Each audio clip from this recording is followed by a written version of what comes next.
En la historia de México hay nombres que, bueno, que pesan. Y el de Benito Juárez es uno de ellos, sin duda. Pero su historia va mucho más allá de ser solo la de un presidente. Es, en realidad, la historia de cómo una nación se forjó a sí misma en un momento súper complicado. Y esto nos lleva a la pregunta central, ¿no? ¿Cómo es que un niño pastor, huérfano, que ni siquiera hablaba español al principio, llega a ser el presidente que literalmente salvó a la República? Suena a ficción, pero no lo es. Vamos a desglosar cómo fue posible este ascenso. Bueno, para entender todo esto, tenemos que empezar por el principio. Y el principio está allá, en las montañas de Oaxaca, en pleno corazón de una comunidad indígena zapoteca. Es que es imposible de verdad entender al Juárez presidente si no conocemos primero al niño, al pastor que se formó en esa tierra tan dura. Su infancia, la verdad, fue una cadena de golpes bien duros. Imaginen, queda huérfano a los 3 años, le toca trabajar como pastor, como peón, y aquí va un dato que es clave para entenderlo todo. Hasta los 12 años, él no hablaba español. Su mundo, su idioma, era el zapoteco. Así que ese viaje que hizo a la ciudad de Oaxaca en 1818, no fue solo moverse de un lugar a otro, fue un salto a un universo completamente nuevo. Y lo más increíble es que ese salto termina, años después, con un título de abogado en 1834. Y miren esta imagen. Esta era su habitación en Oaxaca. No es solo un cuarto sencillo, ¿eh? Es un testimonio de la distancia casi impensable que tuvo que recorrer. Poner esta imagen al lado de una del Palacio Nacional, bueno, el contraste es brutal. Te deja pensando. Ahora, ya con su título de abogado, Juárez no se conformó con cambiar su propio destino. No, empezó a cambiar el de los demás. Llevó todas sus convicciones, las que traía desde el campo, primero a los tribunales y, como era de esperarse, de ahí a la política. A ver, con su educación fácil podría haberse dedicado a hacer dinero, a amasar una fortuna. Pero no, tomó un camino totalmente diferente. Volvió a sus raíces. Se convirtió en el defensor de las comunidades indígenas, las mismas de las que él venía, esas que el poder simplemente hacía como que no existían. Y claro, su llegada al gobierno de Oaxaca en 1847 fue como su prueba de fuego, y ahí demostró que lo suyo no eran solo palabras, sino acción pura y dura.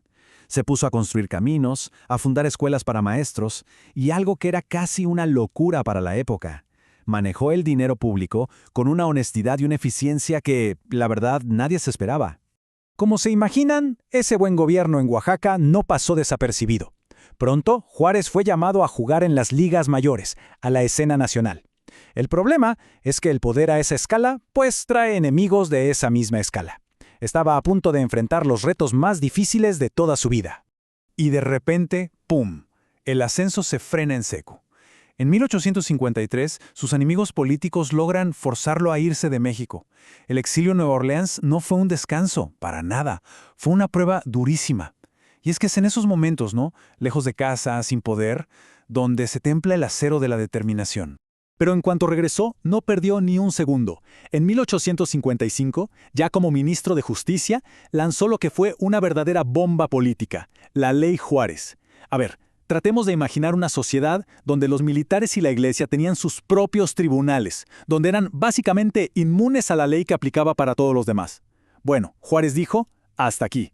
Un solo sistema de justicia para todos. Algo que hoy nos parece obvio, pero que en ese momento era, absolutamente revolucionario. Y miren, pocas cosas capturan mejor el ambiente de esa época como esta caricatura. Ahí lo vemos, a Juárez con una sierra, cortando literalmente los lazos que unían a la iglesia y al Estado. Para la gente que lo apoyaba, esto era un acto de liberación. Para sus enemigos, una blasfemia.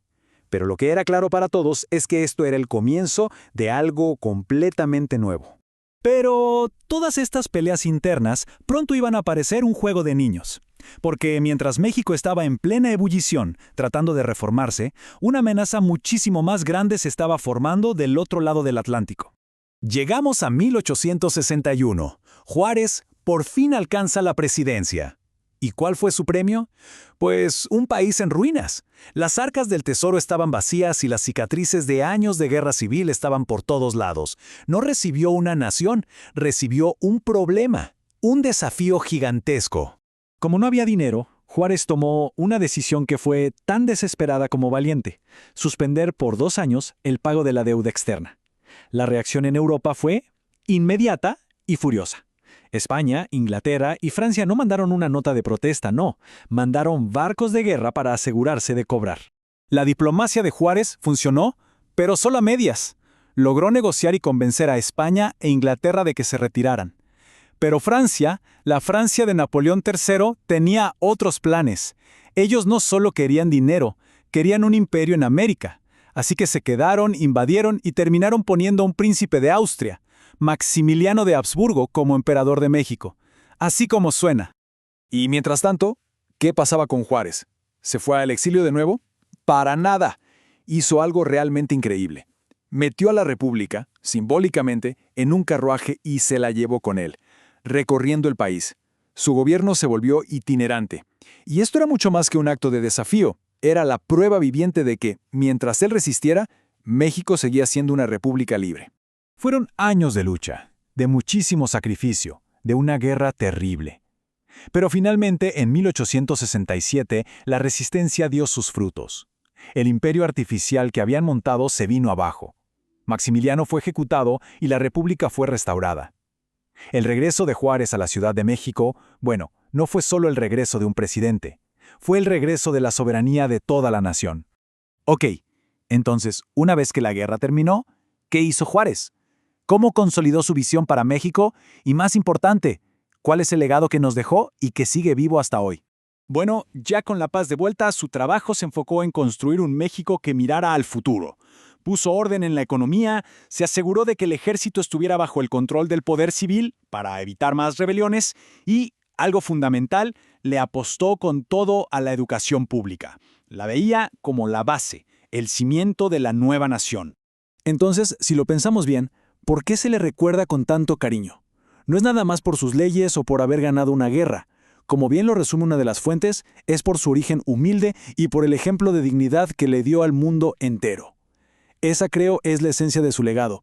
Es la prueba de que la grandeza puede venir de los lugares más inesperados y que puede aguantar lo que sea.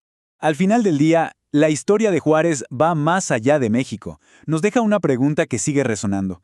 ¿Qué nos puede enseñar su increíble vida sobre la resiliencia en tiempos de crisis? Pues nos demuestra que los principios firmes, la dignidad y la pura perseverancia pueden, incluso contra todo pronóstico, forjar no solo el carácter de una persona, sino el destino de una nación entera.